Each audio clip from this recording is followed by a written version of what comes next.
नमस्कार, स्वागत है आपका सुबह 9 बजे की खबरों के साथ। हाजिर हूं मैं अमृता चौरसिया। सबसे पहले नजर हेडलाइंस पर। चीफ जस्टिस टीएस ठाकुर ने जजों की नियुक्ति में देरी पर उठाए सवाल। कहा, उच्च न्यायालयों में जजों का आधे से ज्यादा पद खाली, सरकारों के कामकाज के ऑडिट को बताया जरूरी। केरल बना देश का पहला डिजिटल राज्य। राष्ट्रपति ने यूएल साइबर पार्क राज्य को किया समर्पित। 5 अहम परियोजनाओं की शुरुआत। स्मृति ईरानी पर विशेषाधिकार हनन प्रस्ताव पर जवाब देने को तैयार बीजेपी। प्रधानमंत्री के सत्यमेव जयते ट्वीट पर राहुल गांधी का जवाब। कहा, रोहित की मां को भी सुने प्रधानमंत्री।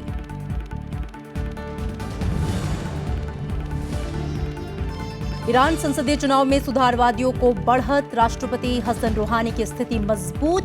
नतीजों के आधिकारिक ऐलान का इंतजार।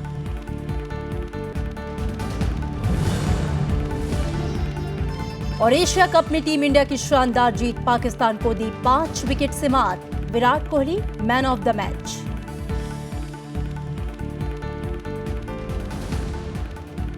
खबरें विस्तार से। भारत के प्रधान न्यायाधीश टीएस ठाकुर ने कानून प्रवर्तन और हाईकोर्ट के न्यायाधीशों की नियुक्ति में देरी को लेकर सवाल उठाए हैं। जस्टिस ठाकुर ने जम्मू में 2 दिन के सेमिनार का उद्घाटन करते हुए कहा कि जब लोग जेलों में बंद हैं और दूसरे लोग न्याय के लिए आवाज लगा रहे हैं, सरकार न्यायाधीशों की नियुक्ति को लेकर प्रस्तावों पर 2 महीने से ज्यादा समय तक बैठी नहीं रह सकती। उन्होंने हाईकोर्ट में मामलों के लंबित होने और लोगों को समय पर न्याय न मिल पाने के लिए उचित प्रबंध तंत्र नहीं होने को जिम्मेदार ठहराया। चीफ जस्टिस ने कहा कि विभिन्न उच्च न्यायालयों में 450 जजों के पद खाली हैं और 50% क्षमता से काम चलाया जा रहा है।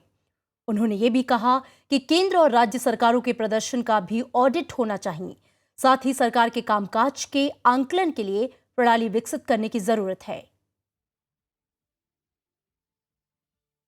राष्ट्रपति प्रणब मुखर्जी ने केरल के कोझिकोड में कल एक समारोह में केरल को देश का पहला डिजिटल राज्य घोषित किया। इस मौके पर उन्होंने पिछले कुछ दशकों में केरल की प्रगति की सराहना की। उन्होंने यूएल साइबर पार्क राज्य को समर्पित किया। यह अपनी तरह का देश का पहला साइबर पार्क है। राष्ट्रपति ने जरूरतमंद और निचले वर्गों के लिए सरकारी कार्यक्रमों में लोगों की भागीदारी बढ़ाने के मकसद से जिला प्रशासन की ओर से शुरू की गई परियोजना कनाइव का भी शुभारंभ किया। उन्होंने विकास और निर्णय लेने की प्रक्रिया में महिलाओं को प्रोत्साहन देने के लिए सामाजिक न्याय विभाग की ओर से स्थापित जेंडर पार्क का उद्घाटन किया। ये एशिया का इस तरह का पहला पार्क है। राष्ट्रपति ने केरल के कोंडंगलूर में मुजरस हेरिटेज परियोजना की शुरुआत की।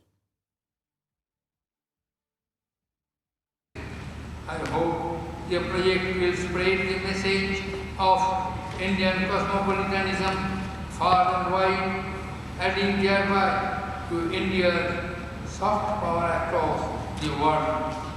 May the Mujri Heritage Project emerge as an invaluable link between the new world and rising India. और इससे पहले राष्ट्रपति ने शुक्रवार को कोच्चि में आईपीसी की 155वीं वर्षगांठ के कार्यक्रम में शिरकत की। राष्ट्रद्रोह कानून पर जारी बहस के बीच उन्होंने भारतीय दंड संहिता की समीक्षा की जरूरत बताई। कानून के जानकार भी राष्ट्रपति की बात से सहमत हैं। आईपीसी की समीक्षा को लेकर दिए गए राष्ट्रपति के बयान का कानून के जानकारों ने भी समर्थन किया है। दिल्ली हाईकोर्ट के पूर्व न्यायाधीश जसपाल सिंह ने कहा कि मौजूदा कानूनों में वक्त के साथ तेजी से बदलाव और सुधार होने चाहिए। There are certain provisions which must be changed और उसमें सेडिशन एक प्रोविजन है, दूसरा 377 है। I entirely agree that these changes are required. पूर्व कानून मंत्री हंसराज भारद्वाज ने भी राष्ट्रपति की सलाह को सही ठहराया है। मैंने 15 साल लॉ मिनिस्ट्री की। मैंने ये खुद कहा कि ये जो 19th सेंचुरी के आर्किक लॉ हैं, इनको मौजूदा हालात के मुताबिक रिव्यू करो। और करेगा कौन? राष्ट्रपति प्रणब मुखर्जी ने शुक्रवार को कोच्चि में आईपीसी की 155वीं वर्षगांठ के मौके पर एक कार्यक्रम में शिरकत की थी। इसमें उन्होंने कहा था कि भारतीय दंड संहिता को 21वीं सदी की जरूरतों के मुताबिक ढालने की जरूरत है। राष्ट्रपति ने आईपीसी की समीक्षा के साथ पुलिस प्रणाली में बदलाव लाने पर भी जोर दिया था। आईपीसी को 1 जनवरी 1862 को अंग्रेजी हुकूमत के समय लागू किया गया था। विपिन चौहान, राज्यसभा टीवी। कांग्रेस मानव संसाधन विकास मंत्री स्मृति ईरानी के खिलाफ विशेषाधिकार हनन का प्रस्ताव लाएगी। कांग्रेस का आरोप है कि संसद में रोहित वेमुला मामले में चर्चा के दौरान मंत्री ने गलत तथ्य पेश कर सदन को गुमराह किया। वाम दल लोकसभा में और जेडीयू राज्यसभा में अलग से विशेषाधिकार हनन का प्रस्ताव देने की तैयारी में है। संसद में रोहित वेमुला मामले में दिए गए बयान को लेकर कांग्रेस मानव संसाधन विकास मंत्री स्मृति ईरानी के खिलाफ विशेषाधिकार हनन नोटिस लाएगी। कांग्रेस महासचिव मुकुल वासनिक ने कहा कि सरकार ने रोहित मुद्दे पर कई तथ्यों को गलत तरीके से पेश किया है। भारतीय राष्ट्रीय कांग्रेस की ओर से ये तमाम बातें जो संसद को और पूरे देश को गुमराह करने के लिए मानव संसाधन विकास मंत्री श्रीमती स्मृति ईरानी ने कही है, उसके खिलाफ में हम एक प्रिविलेज मोशन संसद में लाएंगे। वाम दल भी संसद में विशेषाधिकार हनन का नोटिस देंगे। दूसरे दलों ने भी केंद्रीय मंत्री स्मृति ईरानी की ओर से दिए गए तथ्यों पर सवाल उठाया है। नहीं बोलना चाहिए था स्मृति ईरानी, और जो शिक्षा मंत्री है, वातावरण खराब, सब जगह का माहौल खराब कर रही हैं लोग। वहीं बीजेपी ने पलटवार करते हुए कांग्रेस और वाम दलों पर लोगों को गुमराह करने का आरोप लगाया है। स्मृति ईरानी जी ने वही बोला जो उनके पास फैक्ट्स था, रिपोर्ट्स थे उनके पास, उसके बेसिस पर बोला। अगर कांग्रेस को लगता है कि वो फैक्ट्स नहीं है और प्रिविलेज मोशन लाना चाहती है तो कांग्रेस आज़ाद है प्रिविलेज मोशन लाने के लिए। वहाँ भी हम जवाब देंगे और जो तथ्य है उसको सामने लाएंगे। इधर एनएसयूआई के कार्यकर्ताओं ने स्मृति ईरानी के आवास के बाहर शनिवार को विरोध प्रदर्शन किया। इस बीच रोहित वेमुला की मां ने शनिवार को कांग्रेस अध्यक्ष सोनिया गांधी से मुलाकात की। विशाल दहिया, राज्यसभा टीवी। और इस बीच कांग्रेस उपाध्यक्ष राहुल गांधी ने लोकसभा में स्मृति ईरानी के जोरदार भाषण के बाद प्रधानमंत्री के सत्यमेव जयते ट्वीट की आलोचना की है। राहुल ने ट्विटर पर लिखा है कि प्रधानमंत्री उस दलित शोध छात्र रोहित वेमुला की मां की आवाज सुने जिसने आत्महत्या कर ली थी। मानव संसाधन विकास मंत्री के जेएनयू विवाद और रोहित वेमुला मुद्दे पर लोकसभा में भाषण के तुरंत बाद बुधवार को प्रधानमंत्री ने ये ट्वीट किया था।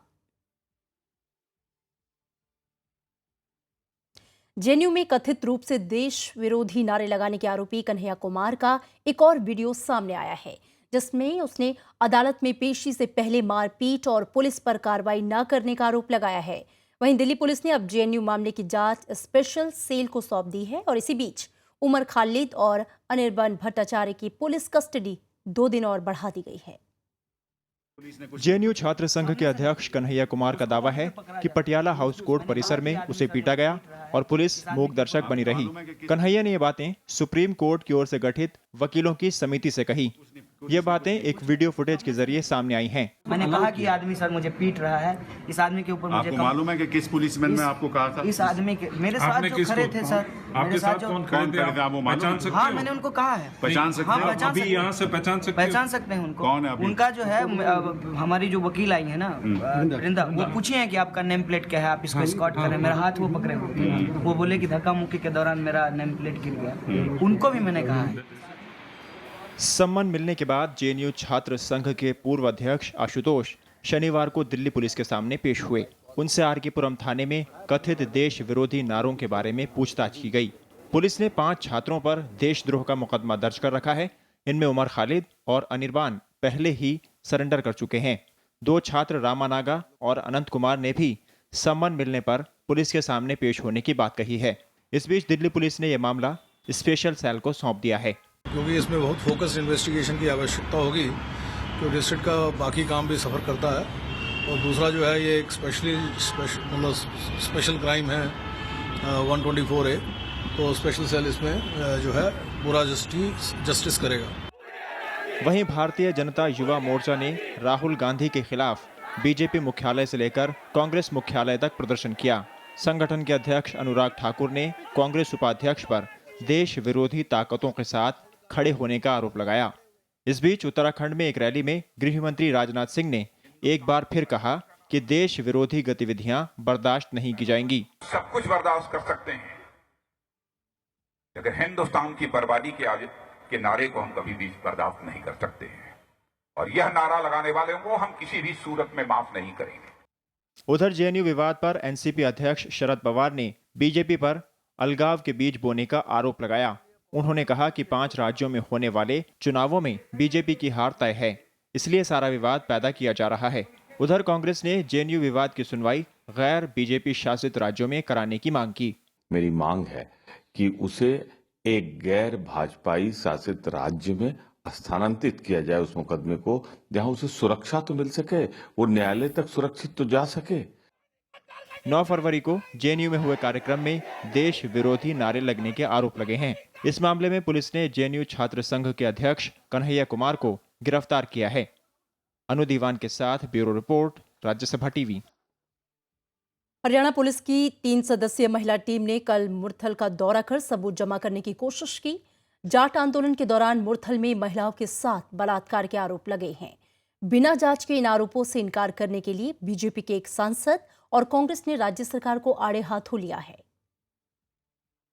जाट आंदोलन के दौरान बलात्कार के आरोपों की जांच के लिए महिला पुलिस अधिकारियों की टीम शनिवार को मुरथल पहुंची।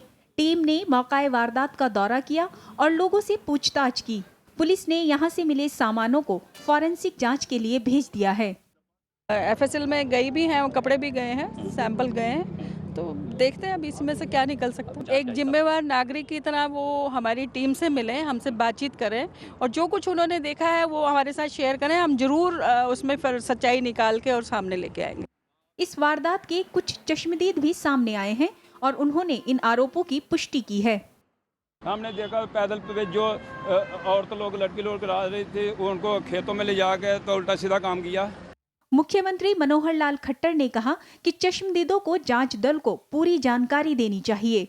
उस स्पेशल टीम के पास उनके नंबर भी दे दिए हैं। जब भी कोई कंप्लेनेंट आएंगे उनको भी दर्ज किया जाएगा, कोई विटनेस होंगे उनको भी दर्ज किया जाएगा और इसकी थोड़ा छानबीन करके जो भी कोई कल्प्रेट होंगे उनके खिलाफ कार्रवाई की जाएगी। पंजाब और हरियाणा हाईकोर्ट ने इस मामले का संज्ञान लेते हुए हरियाणा के डीजीपी और गृह सचिव से विस्तृत रिपोर्ट तलब की है। वहीं बीजेपी के एक सांसद भी पुलिस की भूमिका पर सवाल उठा रहे हैं। हरियाणा सरकार की तरफ से जो मुलाजिम भेजे गए थे इसके बारे में इंक्वायरी करने के लिए, उन लोगों ने पहले ये कह दिया कि भाई इस तरह का रेप कम से कम गोहाना के अंदर तो हुआ नहीं। तो इस तरह की अगर बात होती है और बाद के अंदर उसको नकारा जाता है तो उससे सरकार की साख खराब होती है। इस किस्म की बात सरकार आगे नहीं करेगी, ये मेरी उम्मीद है। उधर कांग्रेस ने भी इस मामले की पूरी सच्चाई सामने लाने की मांग की है। हम समझते हैं कि हाईकोर्ट द्वारा मॉनिटर्ड ही इंक्वायरी होनी चाहिए, तभी असली तथ्य सामने आएंगे, क्योंकि इतनी बड़ी, इतनी दुखदायी और इतनी घिनौनी बात है ये, तो इसकी सच्चाई सामने आना बहुत ज्यादा जरूरी हो जाता है। हरियाणा में 10 दिन तक चले जाट आरक्षण आंदोलन के दौरान बड़े पैमाने पर जान माल का नुकसान हुआ। PhD chamber of commerce and industry के मुताबिक ये नुकसान करीब 34,000 करोड़ का है। इसी दौरान दिल्ली से 50 किलोमीटर की दूरी पर बसे मुरथल में कथित बलात्कार के आरोप लगे हैं। विशाल दहिया के साथ ब्यूरो रिपोर्ट, राज्यसभा टीवी। प्रधानमंत्री नरेंद्र मोदी आज उत्तर प्रदेश के बरेली जिले के फतेहगंज में किसानों की रैली को संबोधित करेंगे। किसान कल्याण रैली में प्रधानमंत्री के अलावा गृह मंत्री राजनाथ सिंह और बीजेपी अध्यक्ष अमित शाह भी शामिल होंगे। बीजेपी प्रदेश अध्यक्ष लक्ष्मीकांत वाजपेयी ने बताया कि रैली की सभी तैयारियां पूरी कर ली गई हैं। प्रधानमंत्री के दौरे के मद्देनजर सुरक्षा के पुख्ता इंतजाम किए गए हैं। प्रधानमंत्री नरेंद्र मोदी ने विकास में कृषि क्षेत्र की हिस्सेदारी बढ़ाने पर जोर दिया। शनिवार को कर्नाटक के बेलगाम में किसान रैली को संबोधित करते हुए उन्होंने कहा कि केंद्र की एनडीए सरकार किसानों की बेहतरी के लिए लगातार काम कर रही है। प्रधानमंत्री ने जल प्रबंधन और नदियों को जोड़ने की परियोजना में तेजी से काम करने का भरोसा दिया है। कर्नाटक के बेलगाम में किसान रैली में प्रधानमंत्री ने किसानों के हित के लिए काम करने का भरोसा दिलाया।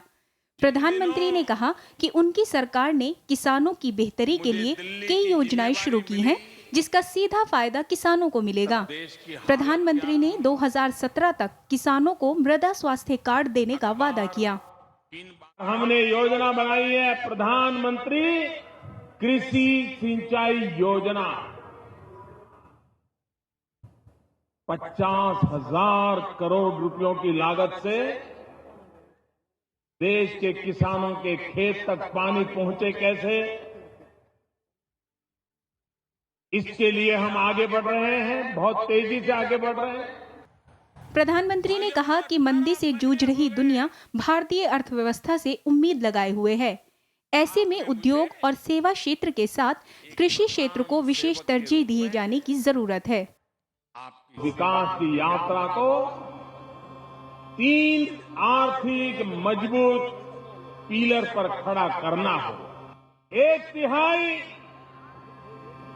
हमारी एग्रीकल्चर, हमारी किसानी, हमारी खेती, हमारे किसान, 1/3 मैन्युफैक्चरिंग और 1/3 सर्विस सेक्टर। प्रधानमंत्री ने कहा कि एनडीए सरकार के सत्ता में आने के बाद भ्रष्टाचार में लगाम लगी है और लाभार्थियों की राशि सीधे उनके खाते में पहुंच रही है। Bureau report, Rajya Sabha TV. प्रधानमंत्री नरेंद्र मोदी आज आकाशवाणी से मन की बात कार्यक्रम के जरिए अपने विचार साझा करेंगे। मन की बात कार्यक्रम का ये 17वां संस्करण होगा। आकाशवाणी और दूरदर्शन के सभी नेटवर्क से आज इसे कार्यक्रम का सुबह 11 बजे से प्रसारण होगा। कार्यक्रम का प्रसारण प्रधानमंत्री कार्यालय, सूचना और प्रसारण मंत्रालय, डीडी न्यूज के यूट्यूब चैनलों पर लाइव होगा। क्षेत्रीय भाषाओं में कार्यक्रम का प्रसारण शाम 8 बजे से आकाशवाणी के क्षेत्रीय केंद्रों से किया जाएगा। एयरसेल मैक्सिस मामले में पूर्व दूरसंचार मंत्री दयानिधि मारन को समन जारी किया गया है। स्पेशल कोर्ट ने हवाला के एक मामले में प्रवर्तन निदेशालय के आरोप पत्र का संज्ञान लिया है। मामले में मारन के भाई कलानिधि मारन और उनकी पत्नी समेत 3 और लोगों को समन जारी किया गया है। इन्हें 11 जुलाई को अदालत में हाजिर होने का आदेश दिया गया है। कोर्ट ने कहा है कि मामला चलाने के लिए सभी आरोपियों के खिलाफ पूरे सबूत हैं। प्रवर्तन निदेशालय का आरोप है कि मारन बंधुओं ने 742 करोड़ की रिश्वत ली थी। सीबीआई पहले ही इस मामले में आरोप पत्र दाखिल कर चुकी है।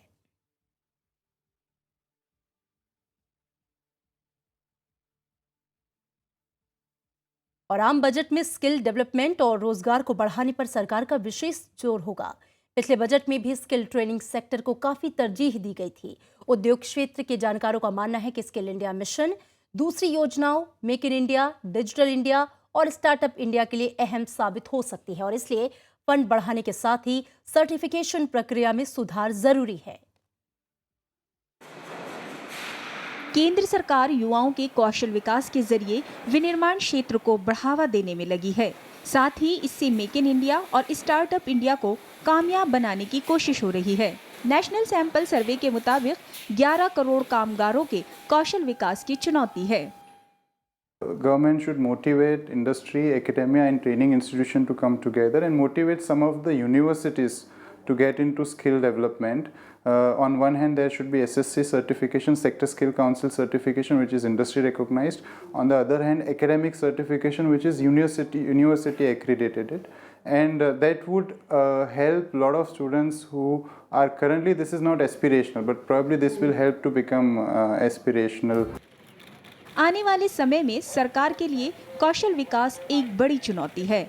सरकार का मौजूदा वित्तीय वर्ष में 24 लाख युवाओं को प्रधानमंत्री कौशल विकास योजना के दायरे में लाने का लक्ष्य है। इस साल जारी हुए आर्थिक सर्वेक्षण के मुताबिक अभी 11.5 लाख लोगों को इसका फायदा मिला है। वहीं 2022 तक काम में लगे 30 करोड़ लोगों को नई स्किल सिखाना होगा। इस क्षेत्र से जुड़े जानकारों का मानना है कि अंतर्राष्ट्रीय मानक को पूरा करने के लिए ट्रेनिंग और सर्टिफिकेशन की प्रक्रिया में जल्द सुधार की जरूरत है। 60% of the jobs which were available earlier are no longer available today. So there are new skill sets which are required. So Uber and Ola are the clear examples as to what is happening. The IT industry is losing jobs. But what will the IT industry do? The IT industry will, some people could get involved in robotics, some people could. So these are the new areas which are coming in. So you have to keep shifting. The job shift will continue to happen. सरकार ने पिछले साल budget में कौशल विकास के लिए 1,500 करोड़ रुपए का आवंटन किया था, लेकिन करीब 45 करोड़ लोगों को कुशल कामगार बनाने की जरूरत है और अभी 5% से भी कम लोगों ने औपचारिक प्रशिक्षण लिया है, जो विकसित देशों के मुकाबले काफी कम है। अंशु जैसी, राज्यसभा टीवी। और पाकिस्तान ने कल अरब सागर से 20 भारतीय मछुआरों को गिरफ्तार किया है, साथ ही उनके 4 नावों को भी जब्त कर लिया है। पाकिस्तानी समुद्री सुरक्षा एजेंसी के मुताबिक भारतीय मछुआरों को उस वक्त गिरफ्तार किया गया जब वो अरब सागर में पाकिस्तान के समुद्री इलाके में मछली पकड़ रहे थे। एक हफ्ते पहले भी पाकिस्तानी समुद्री सुरक्षा एजेंसी ने 88 भारतीय मछुआरों को गिरफ्तार किया था और उनकी 16 नावें भी जब्त की थीं। पाकिस्तानी सेना ने अशांत उत्तरी वजीरिस्तान के कबायली इलाके में 34 आतंकियों को मार गिराया है। कार्रवाई के दौरान 4 सैनिक भी मारे गए। ये इलाका अफगानिस्तान से सटा है। आतंकियों के खिलाफ अभियान जरबे अज़्ब के तहत किए गए हवाई हमलों में जहां उत्तरी वजीरिस्तान के दत्ता खेल के मियासेर इलाके में 15 आतंकवादी मारे गए, तो वहीं शवाल घाटी के मैनग्रोटी इलाके में सेना के साथ झड़प में 19 आतंकवादी मारे गए। सेना के मुताबिक सुरक्षा बलों ने भाग रहे आतंकवादियों को घेर लिया, जिसके बाद दोनों पक्षों में भीषण गोलीबारी हुई। उत्तरी वजीरिस्तान में आतंकियों के खिलाफ चलाए जा रहे ऑपरेशन जरबे अज़्ब का यह आखिरी चरण है। अफगानिस्तान में शनिवार को हुए 2 आत्मघाती बम धमाकों में मरने वालों की तादाद बढ़कर 28 हो गई है, जबकि अब भी कई घायलों का इलाज शहर के अलग अलग अस्पतालों में चल रहा है। आतंकियों ने शनिवार को कुनार में धमाका किया तो दोपहर बाद राजधानी काबुल में रक्षा मंत्रालय को निशाना बनाने की कोशिश की। अब तक किसी संगठन ने इन हमलों की जिम्मेदारी नहीं ली है। हालांकि इन हमलों के पीछे तालिबान का हाथ माना जा रहा है। ये हमले ऐसे वक्त में हुए हैं जब अगले हफ्ते सरकार और तालिबान के बीच शांति वार्ता होने वाली है। और सीरिया में संघर्ष विराम शुरू हो गया है। इसका असर सीरिया के सभी बड़े शहरों में दिख रहा है और कहीं से भी लड़ाई की कोई खबर नहीं है। लेकिन अमेरिका और रूस ने एक दूसरे को समझौते का सम्मान करने की सलाह दी है। सीरिया में 5 साल में पहली बार बंदूकें शांत हैं। शुक्रवार आधी रात के बाद राजधानी दमिश्क और अलेप्पो समेत बड़े शहरों में गोलीबारी की खबर नहीं है। अगर संघर्ष विराम लागू रहता है तो 7 मार्च से संयुक्त राष्ट्र शांति वार्ता शुरू करेगा। This is the best opportunity we can imagine that the Syrian people will have and has had over the last 5 years in order to see a change in their own hope for something better and probably, hopefully, something related to peace. रूस ने कहा है कि वो संघर्ष विराम का पालन करेगा, हालांकि उसने अमेरिका से कहा कि वो सीरिया में राजनीति करने से बाज आए।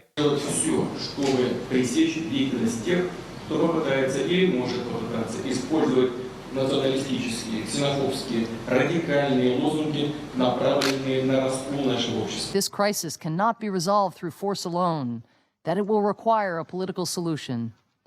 We've heard it, we've said it. But today, we have an opportunity. If we can make this cessation of hostilities hold, which is a very big if, we will take a genuine step toward that political solution we have been talking about for so long. 22 फरवरी को America और रूस में संघर्ष विराम पर सहमति बनी थी। इसका मकसद युद्धग्रस्त शहरों में राहत सामग्री पहुंचाना है। हालांकि ये समझौता IS और अल-कायदा से जुड़े आतंकी संगठनों पर लागू नहीं है। सीरिया में 5 साल के संघर्ष में 2,70,000 लोगों की जान जा चुकी है, जबकि आधी आबादी विस्थापित हो गई है। Bureau report, Rajya Sabha TV. ईरानी संसद और सर्वोच्च धार्मिक परिषद के सदस्यों के चुनाव के लिए वोटों की गिनती जारी है। शुरुआती नतीजों में सुधारवादी आगे हैं। ये नतीजे राष्ट्रपति हसन रूहानी के लिए राहत लेकर आए हैं। सुधारवादियों की जीत से नई संसद उनके लिए ज्यादा अनुकूल होगी। सुधारवादी देश में लोकतांत्रिक बदलाव और पश्चिमी देशों के साथ बेहतर संबंधों के हिमायती हैं। इस बार अगर सुधारवादी चुनाव में सफल रहते हैं तो 2004 के बाद से पहली बार संसद में उनकी स्थिति मजबूत होगी। 290 संसद और 88 सदस्यीय परिषद के लिए शुक्रवार को करीब 3 करोड़ 30 लाख लोगों ने वोट डाले थे। इनमें से 1.5 करोड़ वोटों की गिनती का काम पूरा हो गया है। तेहरान और दुनिया के 6 शक्तिशाली देशों के बीच परमाणु समझौते के बाद पहली बार ईरान में चुनाव कई मायनों में अहम है।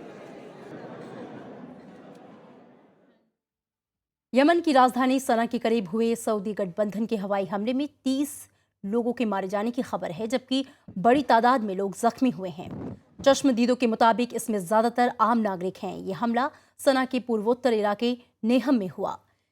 इस इलाके पर हुती विद्रोहियों का कब्जा है। पिछले साल मार्च से शुरू हुए इस अभियान में अब तक करीब 6,000 लोग मारे जा चुके हैं। संयुक्त राष्ट्र के मुताबिक इसमें से ज्यादातर आम नागरिक हैं। और अब खेल की खबर। बांग्लादेश के ढाका के मीरपुर स्टेडियम में खेले गए T20 एशिया कप के मुकाबले में भारत ने पाकिस्तान को 5 विकेट से हरा दिया। जीत के लिए 84 रनों के पीछा करने उतरी टीम इंडिया ने 15.3 ओवर में 5 विकेट खोकर जीत हासिल कर ली। हालांकि टीम इंडिया की शुरुआत बहुत अच्छी नहीं रही। भारत ने 3 विकेट महज 8 रन पर गंवा दिए। रोहित शर्मा और अजिंक्य रहाणे बिना खाता खोले आउट हो गए, लेकिन विराट कोहली और युवराज की साझेदारी ने भारत को जीत की दहलीज पर ला दिया।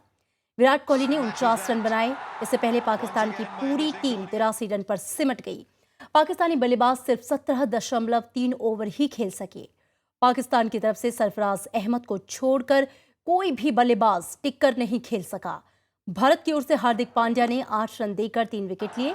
रविंद्र जडेजा ने भी 2 विकेट चटकाए। 49 रनों की शानदार पारी खेलने वाले विराट कोहली को मैन ऑफ द मैच चुना गया।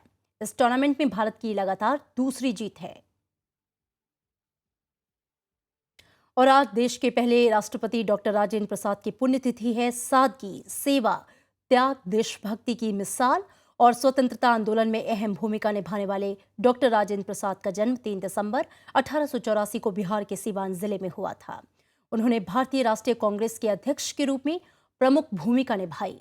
राजेंद्र प्रसाद ने भारतीय संविधान के निर्माण में भी योगदान दिया। उनकी लोकप्रियता को देखते हुए उन्हें राजेंद्र बाबू या देश रत्न कहकर पुकारा जाता है। उन्हें देश के सर्वोच्च नागरिक सम्मान भारत रत्न से भी नवाजा गया है। 1963 में आज ही के दिन उनका निधन हो गया।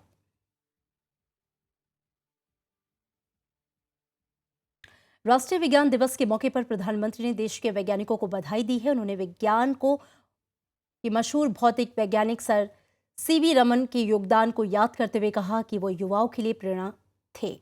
सर सीवी रमन ने 1928 में आज ही के दिन रमन इफेक्ट की खोज की थी, जिसके बाद में हर साल 28 फरवरी को राष्ट्रीय विज्ञान दिवस मनाया जाता है। इसके लिए 1930 में उन्हें नोबेल पुरस्कार दिया गया था। और अब चलते चलते नजर हेडलाइंस पर। चीफ जस्टिस टीएस ठाकुर ने जजों की नियुक्ति में देरी पर उठाए सवाल। कहा, उच्च न्यायालयों में जजों का आधे से ज्यादा पद खाली। सरकारों के कामकाज के ऑडिट को बताया जरूरी।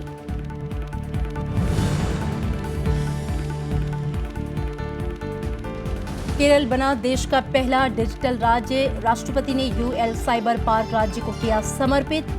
5 अहम परियोजनाओं की शुरुआत।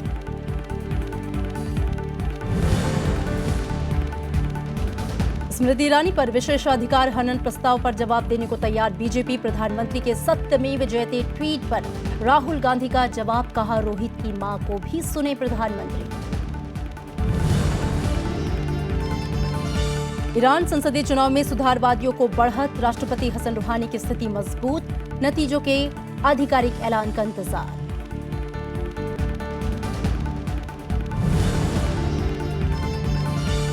और एशिया कप में टीम इंडिया की शानदार जीत। पाकिस्तान को दी 5 विकेट से मात। विराट कोहली बने मैन ऑफ द मैच।